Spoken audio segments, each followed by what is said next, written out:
Sir, okay na po kayo dyan? Wala na po kayong gusto? Sure po kayo? Red horse po. Ako na po magbabayad, ma'am. Nung kinain po ng mga tao.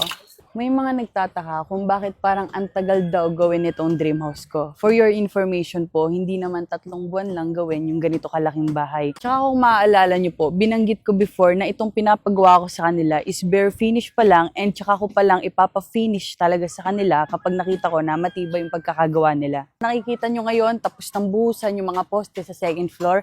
After nyan, yung roof beam na at magbububong na sila. Paano naging mabagal yon? Para sa akin, mas okay na yung matagal pero sure ka na matibay kesa naman mabilis pero after nun, marami namang magiging problema. Yung mga pangarap ko dati, unti-unti nang natutupad dahil lang sa ginagawa kong pagla-live araw-araw. Kaya ako interesado ka rin kumita ng pera. Tuturo ko sa iyo kung paano.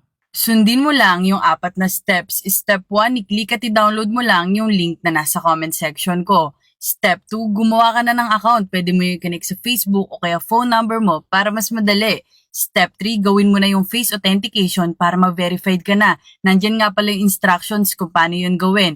At step 4, pwede mo nang simulan na mag-live ng 2 hanggang 3 oras araw-araw. Promise ko sa'yo, kahit wala kang viewers, gifters, at kahit wala kang agency, kikita ka dyan. Kaya ano pa inaantay mo? Ganun lang kasimple yun. Walang mawawala kung susubukan mo rin. Good luck!